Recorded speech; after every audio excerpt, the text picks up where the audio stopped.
No tiene sentido hablar de Borges y la influencia que Borges tuvo, porque eso no es lo que lo convierte en un buen escritor. Hay escritores malísimos que influyen muchísimo. A veces a uno le influyen más los escritores malos que los buenos. Entonces la influencia de un escritor no es la marca de que ese escritor es un buen escritor. Lo que es una marca es que él inventó una forma. Por ejemplo, una novela de Nabokov, que es la mejor que escribió Nabokov, que se llama Pale Fire, Fuego Pálido, no se hubiera escrito sin Borges. Es un profesor universitario que tiene un vecino que es un poeta que ha escrito un poema extraordinario. Aparece el poema, buenísimo, escrito en inglés por Nabokov, y después lo que es la novela son las notas del erudito que analiza el poema, y resulta que analiza el poema a partir de su vida. Entonces, en las notas leen ese poema de una manera totalmente delirante, y el poema sirve para que él cuente su vida a través de esas notas, ¿no? Estamos en la misma historia, entre la realidad y qué pasa con esa lectura. Otro ejemplo. ¿Qué se produjo acá en los años 40? Se produjo un estallido increíble. Desde luego que La vida breve de Onetti no se hubiera escrito sin Borges. Con Brausen, que escribe una novela y después va al lugar de la novela que es Santa María. Está escribiendo un guión de cine, inventando un pueblo que se llama Santa María, y después va ahí a Santa María, ¿no? Va al lugar de la ficción. Y toda la ficción posterior de Onetti sucede en ese pueblo. Entonces no estoy hablando de influencia en el sentido despectivo con el que se suele conversar de esta cuestión. No. Estoy hablando, porque Borges todo el tiempo está diciendo que lo influyó, ¿no? Estoy hablando de cómo alguien inventa un procedimiento. Lo mismo podemos decir de Silvino Campo, podemos decir de las primeras novelas de Bioy Casares, lo mismo podemos decir de Feliberto Hernández, lo mismo podemos decir de Bianco. Se produce en el Río de la Plata, de Wilcox, se produce en el Río de la Plata una literatura que no hay en ningún otro lugar del mundo y que tuvo una gravitación increíble en la literatura contemporánea. Eso lo inventó Borges con algunos amigos y con Macedonio Fernández en Buenos Aires en los años 40. Primera cuestión. Segunda cuestión, Borges no es un aerolito como se lo hace aparecer ahora. Borges trabajó como trabajamos los escritores en Buenos Aires. Hizo de todo. Hizo de todo, como todos nosotros hemos hecho de todo. Se ganaba la vida como nos ganamos la vida nosotros. Hizo periodismo, dirigió el suplemento cultural de Crítica, que es como decir el diario Crónica. Hizo esa sección extraordinaria en la revista del Hogar, que era la revista Caras de la época. Eran finos de otra manera los del Hogar. Pero tenían la misma idea, que había que mostrar a la gente fina, y entonces a Borges le pagaban por una sección, que es una sección que está publicada y que es una cosa única, extraordinaria. Las cosas que él escribía en esa revista, eso es absolutamente único, porque además te das cuenta que él, por ejemplo, hablaba de Faulkner, del Sonido y la Furia, y de Absalón Absalón en 1936, y los norteamericanos ni se habían dado cuenta todavía. Sartre empezó a hablar de Faulkner en 1947. Y él no habló de Faulkner, habló del Sonido y la Furia y de Absalón, que son las novelas de Faulkner, ¿no? Era un lector increíble. Que si se daba cuenta, que es lo más difícil que hay. La gente mira al costado para que le digan si es bueno el libro. Él se daba cuenta, leía una cosa y se daba cuenta que era bueno, ¿no? Entonces ustedes lean eso y van a ver lo que es un lector, ¿no? Pero también escribía en revistas increíbles, en revistas de la localidad de Azul, una revista que se llamaba Azul. Dirigió la revista del Subte de Buenos Aires. Todavía hay que hacer el trabajo de los lugares donde publicó, en cualquier lado que le pagaran un poco, y en todos lados iba con el mismo estilo. Podía escribir en la revista de Chivilcoy, de la Asociación de Creadores de Palomas de Chivilcoy, y iba a estar el mismo estilo, de modo que vos lo sacás y lo pones en las obras y funciona fenómeno, lo que escribía en esa época. Es decir, iba a donde fuera a decirlo de él. Otra lección. Por eso estoy acá yo. Uno puede ir a cualquier lado si va a decir lo que tiene que decir. Si no va a decir lo que en ese lugar, imaginariamente, se supone que uno tendría que decir. Él iba y escribía, porque Borges tenía además otra cualidad que hay que aprender. Él pensaba que la gente con la que hablaba estaba muy interesada en la literatura. Que lo único que le interesaba a su interlocutor era la literatura y que las personas con las que él hablaba, entonces las personas se sentían muy bien hablando con él. Agradecían que él no fuera un paternalista que les explicara las cosas. Que le dijera Stevenson es un escritor inglés que nació en 1800, lo que hacen los diarios, ¿no? Stevenson es un escritor inglés. No, él decía, usted vio que, como si el tipo estuviera leyendo todo el día Stevenson. Usted vio lo que pasa en Dr. Jekyll y Mr. Hyde, le dice que el tipo, si él viene claro, dice el otro, inmediatamente entendía, porque por otro lado hablaba, las cosas no son tan difíciles. Es muy importante saber respetar al otro, porque si fuera la cuestión de la información, si el problema de la cultura fuera la información, Sería facilísimo. El problema no es quién está informado, el problema es quién está atento a algo para lo cual está interesado, ¿no es cierto? Entonces Borges hablaba con cualquiera, en cualquier lugar, siempre del mismo modo. Bueno, Macedonio lo había inventado, ¿no? Borges dice, Macedonio decía, como usted bien ha dicho, y se mandaba una idea extraordinaria que al otro jamás en la vida se le había ocurrido. Como usted bien ha dicho, el yo vacila frente... Sí, claro, le decía el interlocutor, muchas gracias. Bueno, le regaló al sobrino de Borges, al primo de Borges, que creo que se llama Guillermo Juan, le regaló un chiste que por otro lado también está de un modo parecido en Hudson, ¿no? Varias veces intenté el estudio de la metafísica y siempre me interrumpió la felicidad, ¿no? Que no está nada mal, ¿no? Quiero decir, el interlocutor es muy importante en lo que uno dice, eso la literatura lo tiene presente desde siempre, ¿no? No quiere decir que uno escriba para algo, para alguien, quiere decir algo que a veces es muy difícil de hacer entender en el periodismo cultural, ¿no? Yo, por ejemplo, pongo el ejemplo del fútbol, de los suplementos de fútbol.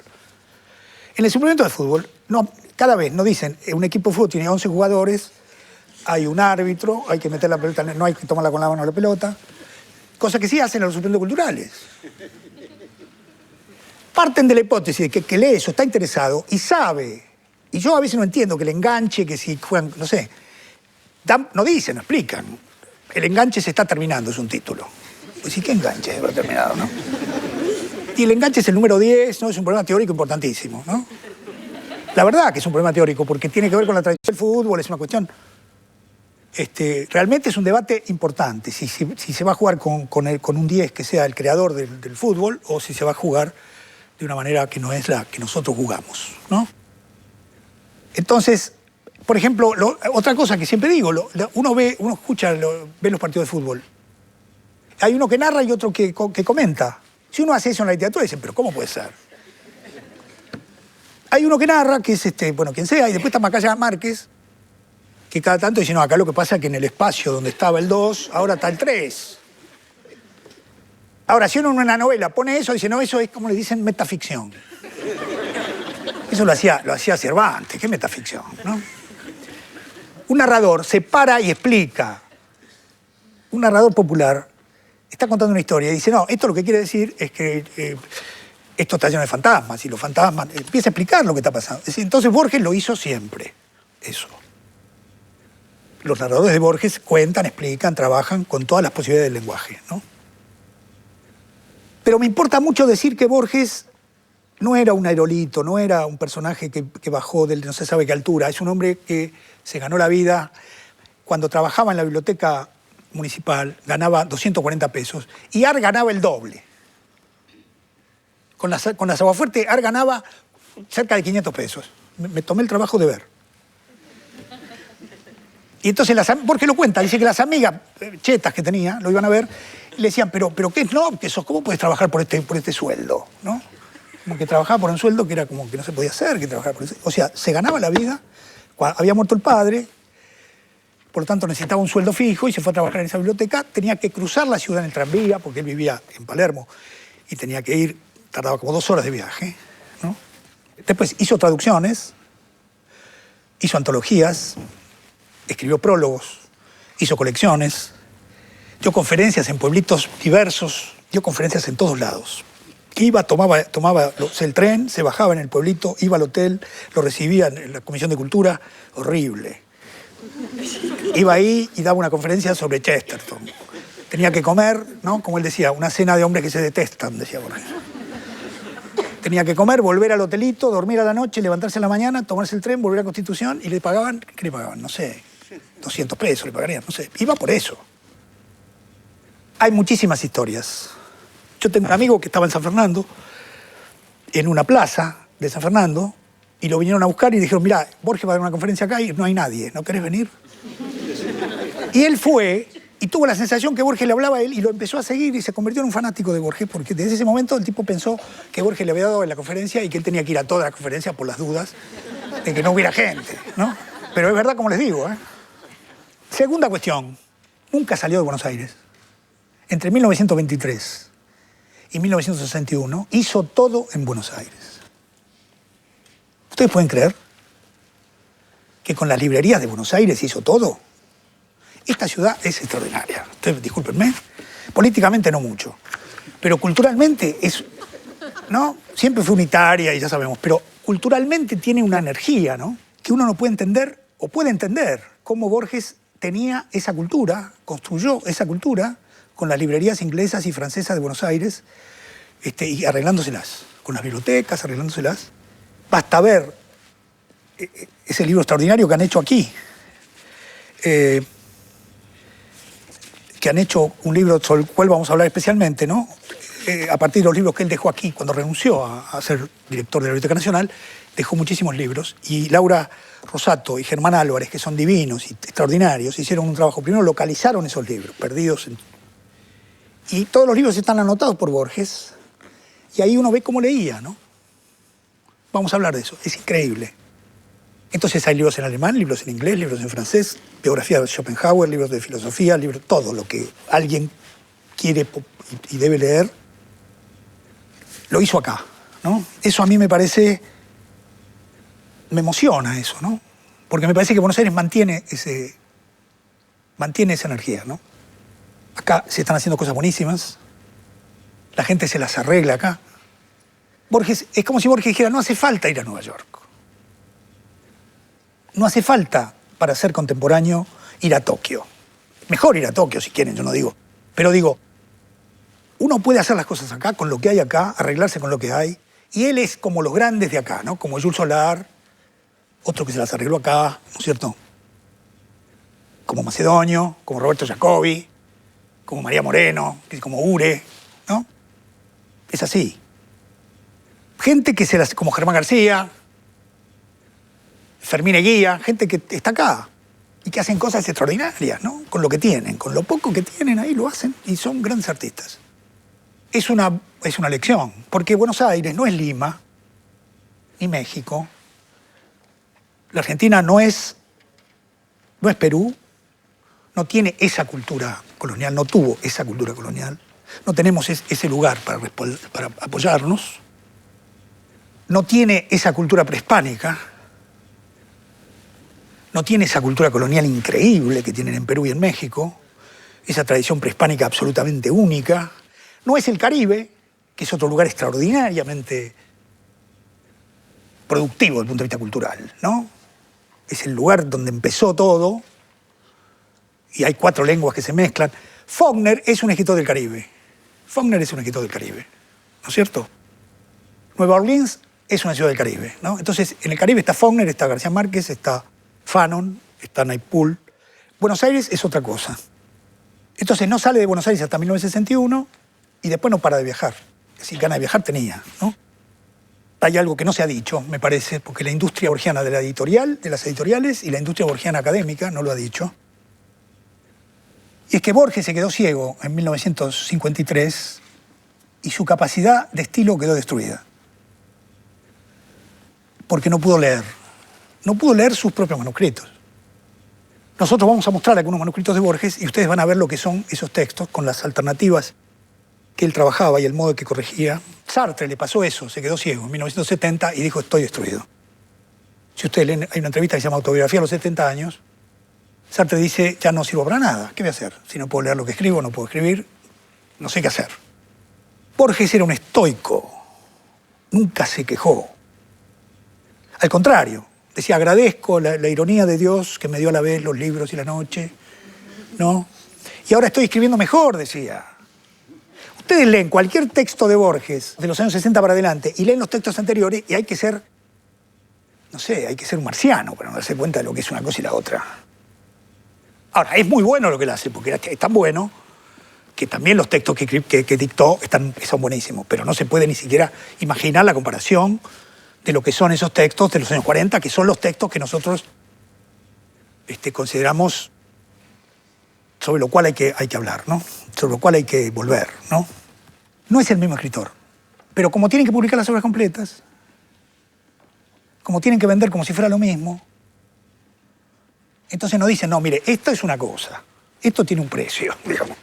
Esto tiene un precio. Y el otro está buenísimo porque es Borges, pero no se puede considerar lo mismo. Me refiero a los mitos que se construyen con Borges, el mito también del viejo ciego sabio, que también es un gran ícono mundial, es una cosa que nosotros vamos a tratar de evitar. Vamos a tratar de hablar de los textos, de esos textos, que son los textos que realmente marcaron. Una cosa más para terminar. Nunca fue un gran escritor, en el sentido en que Thomas Mann es un gran escritor.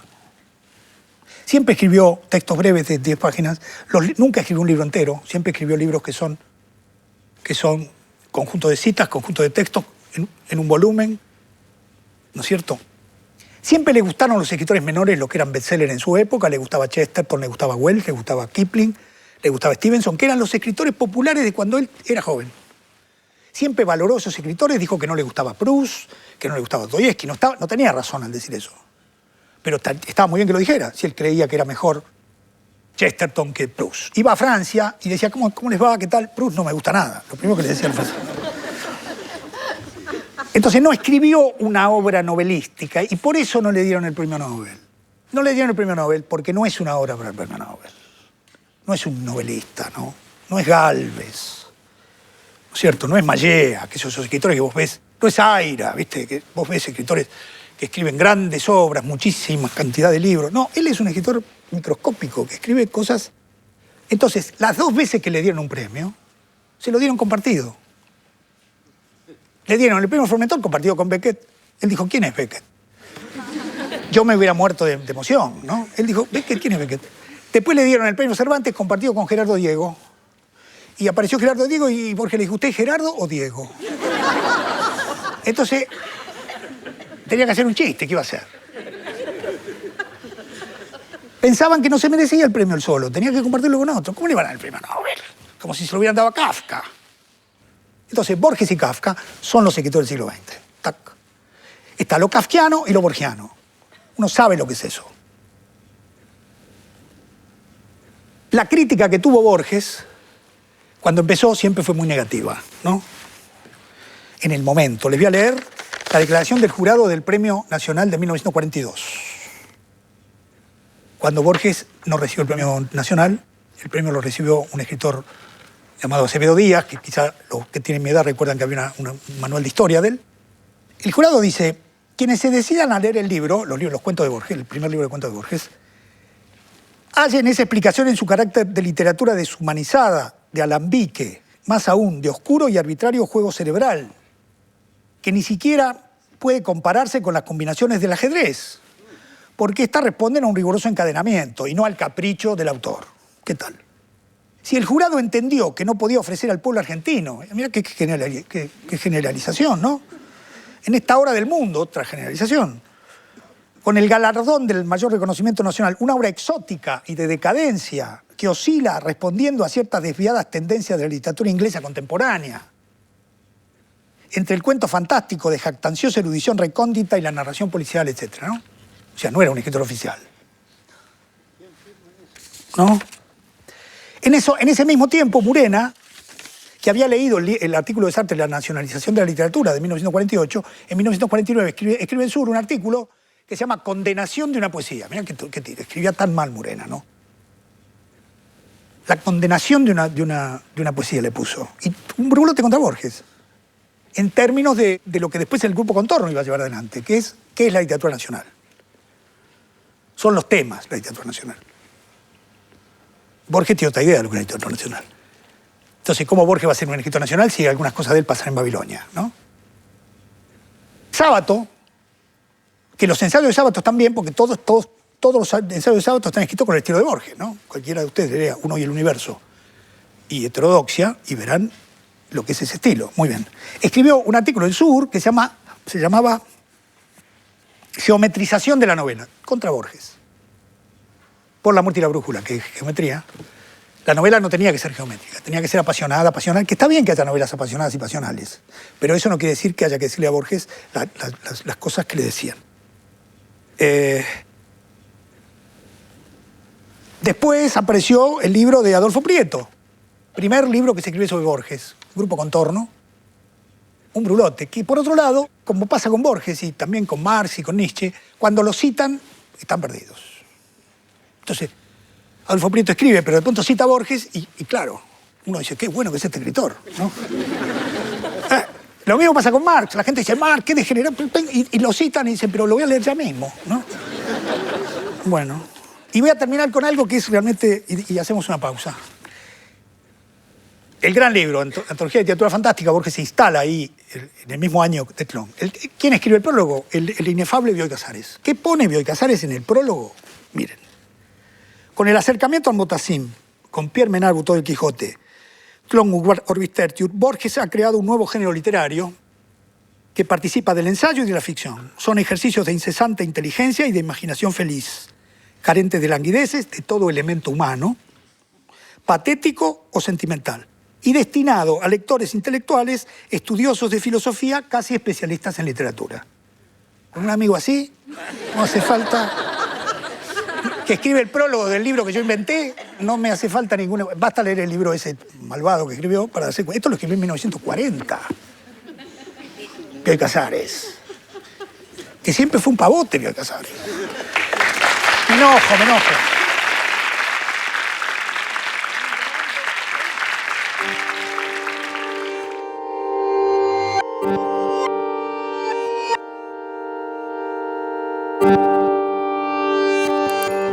Yo que anhelé ser otro, ser un hombre, de sentencias, de libros, de dictámenes, a cielo abierto yacer entre ciénagas, pero me endiosa el pecho inexplicable, un júbilo secreto, al fin me encuentro con mi destino sudamericano.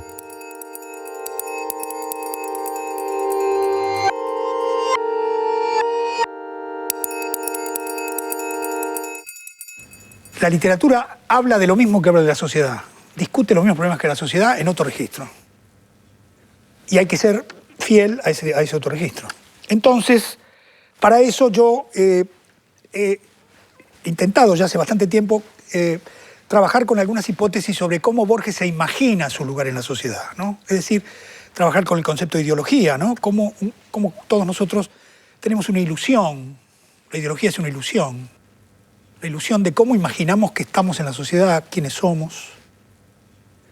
Después apareció Verón y de ideología pasamos a discurso, y después apareció Fukuyama y de discurso pasamos a relato. Pero nosotros volvemos a la noción de ideología, que está muy ligada a la noción de imaginario, ¿no es cierto? A la noción, a esa suerte de lugar poco incierto que el sujeto tiene cuando se define a sí mismo, ¿no? Y los escritores habitualmente respondemos de un modo implícito a una pregunta que está en la sociedad y es ¿qué hay que tener para poder escribir? La sociedad nunca lo dice explícito, pero los escritores siempre estamos respondiendo. Borges responde con un mito de origen, con una ficción del origen, y se presenta como un heredero de dos grandes tradiciones que están encarnadas en la memoria de la madre y en la biblioteca del padre. Y construye dos linajes. La familia materna, que es una familia tradicional argentina, que según él son de una ignorancia incomprensible, pero que tienen grandes héroes militares. Y luego la familia inglesa, que la asocia con la familia de su padre, que trae la cultura, la lectura a la biblioteca. Por lo tanto, se piensa a sí mismo como un heredero, no se piensa con las categorías del pensamiento burgués. Piensa en el linaje, en la sangre. Se piensa como un aristócrata empobrecido. Hará 2 o 3 generaciones que dejé de ser estanciero, dice. ¿No? Como si alguna vez lo hubiera sido, ¿no? Entonces, me interesa mucho ver cómo él construye esa ilusión y cómo habla desde ahí y cómo esa ilusión está en la obra. No son cosas que él dice, son cosas que se leen en la obra de Borges. Son consecuencia de la obra y son su condición. Son resultado de la obra, pero son lo que la han hecho posible, ¿no? Es como una ficción del origen que él construye, porque esa diferencia construye sobre la base de la diferencia sexual una serie de posiciones, y de un lado está el cuerpo, la barbarie, el deseo, y del otro lado está la inteligencia, la biblioteca, y él siempre tiende hacia el deseo, tiende hacia los cuerpos, tiende hacia la pulsión, tiende hacia ese otro costado, y está siempre fascinado por la barbarie. Y por eso es un gran escritor, porque mantiene eso en tensión. Escribe los cuentos de cuchilleros y escribe los cuentos de la biblioteca. Si solo escribiera los cuentos de cuchilleros sería un escritor menor, en el sentido fuerte de la expresión. Si solo escribiera los cuentos de biblioteca, pero escribe esos textos que tienen una tensión y nunca la resuelve la tensión. Por eso también es un gran escritor, ¿no? Scott Fitzgerald decía una mente de primera calidad es la que es capaz de tener dos ideas contradictorias al mismo tiempo. Bueno, Borges es un ejemplo claro de eso, ¿no? A partir de la próxima, vamos a comenzar con la serie de la memoria en Borges. La memoria y la biblioteca son dos grandes espacios ficcionales. Vamos a avanzar por ahí. Pero para terminar, en relación a la importancia de Borges, quisiera recordarles algo que todos hemos visto alguna vez, o por lo menos la gente de mi generación, que es una extraordinaria adaptación de Historia de la Eternidad, el libro de ensayos de Borges, hecha por Godard en la película Alphaville, que es una película que extraordinaria, que construye un mundo paralelo donde el tiempo se ha detenido y donde solamente existe el presente, no vive ni en el pasado, no existe el pasado ni el futuro, está en una especie de realidad que es puro presente, muy Historia de la Eternidad. Y al final hay una máquina, que es una máquina muy precaria, porque la película es de comienzos de los 60, que es la que sostiene ese universo, es muy borgiano eso. Y esa máquina dice un texto, que es un texto de Borges.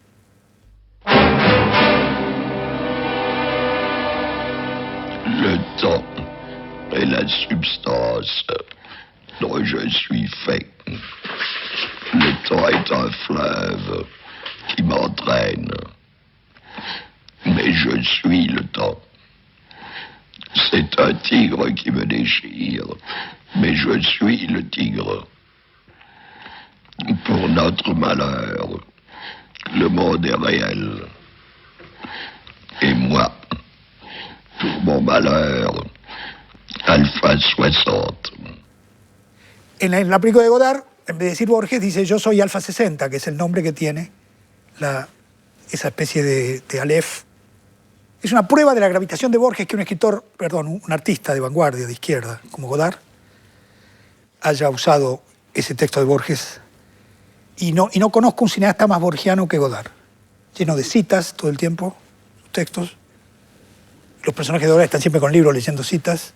Es un cineasta que trabaja con los géneros, como Borges. Godard ha hecho policiales, ha hecho ciencia ficción. Entonces, me parece que si tuviéramos que poner un ejemplo de la gravitación de Borges, quizá el mejor ejemplo sería esta película, que ha influido mucho en Invasión, la película de Hugo Santiago, que es muy buena, y tiene mucho del mundo borgiano, van a ver, y al mismo tiempo debemos empezar a pensar a Godard también, maoísta, sabemos, en esa época, un hombre de vanguardia, un gran artista, debemos pensarlo como alguien que sintió la gravitación de Borges, de los grandes textos de Borges, de los grandes años, ¿no? Y que haya elegido Historia de la Eternidad para hacer un film es una prueba del genio de Godard y de la presencia irónica de Borges, ¿no?